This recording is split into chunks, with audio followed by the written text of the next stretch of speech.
제가 이런 질문 굉장히 많이 받는데 특히나 타이완이랑 한국이 아니라 가령 미국은 일본하고 한국 중에 결국은 양자택일하면 누구를 선택할 것 같아요? 이런 질문 굉장히 많이 받거든요. 제 책에도 언급했지만 한국을 중심으로 해서 한반도 천동설에 기인한 오류입니다. 미국의 관점에서 봤을 때는 내가 왜 두 개 다 양자택일의 상황을 놓여야 되는데 내가 마음대로 할 수 있는 패권 국가인데 라는 생각이 강하거든요. 그게 뭐냐면은 역으로 제가 질문할게요. 당신의 폐와 신장 중에 둘 중에 하나를 떼어야 된다면 뭘 선택할 거야?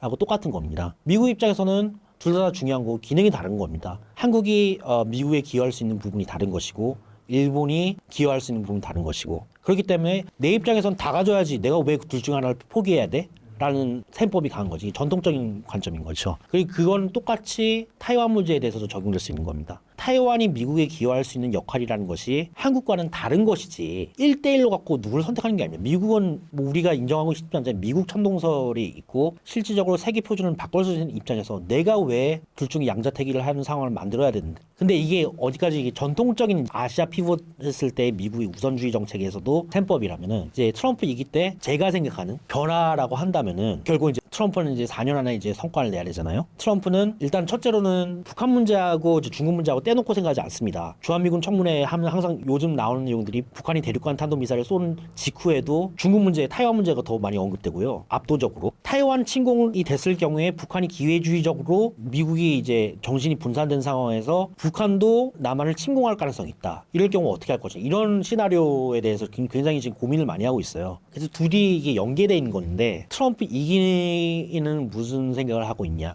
하면은 그런데 만약에 특히 이제 중국이 자신들이 연루가 돼가지고 억제력이 실패해서 실제적으로 미국 본토에 대한 핵전쟁이 일어날 상황이 된다면은 결국은 대통령의 핵 투사나 핵 전제까지 불사하는 건 결국 대통령의 의지에 따른 겁니다.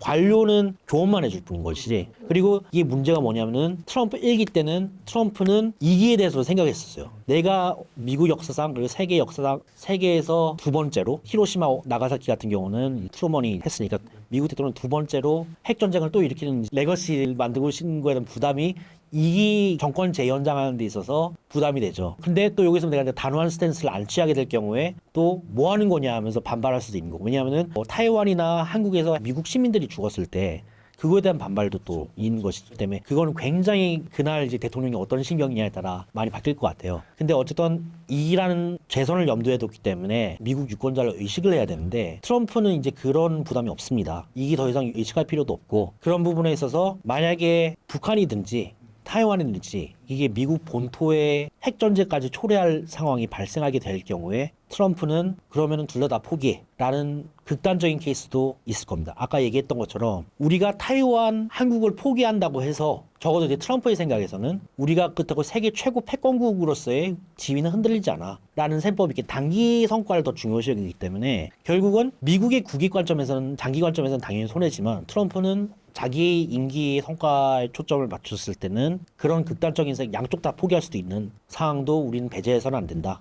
라고 생각합니다. 어려운 시기입니다. 이거는 아베와 트럼프의 밀월 관계 때문에 그나마 좀 판을 짜는데 같이 참여했던 일본조차도 제가 최근에 일본에 있는 외교부에 있는 인사한테 들었던 얘기지만 트럼프 이기 정말 무섭다라는 얘기를 많이 합니다. 더군다나 지금 인선들을 대부분 충성파 소위에서 트럼프를 억제할 수 있는 관료 집단이 사실상 이제 숙청 예고가 돼 있는 상황이기 때문에 그래서 어떻게 보면 얼마 전에 그 트럼프가 일본 손 마사요시 그 소프트뱅크 회장을 만났을 때 그게 지표가 되는 겁니다. 120조 원 투자 약속 받았잖아요. 그거는 어떻게 보면 바로미터가 되는 거죠. 미국이 이만큼 요구할 것이란.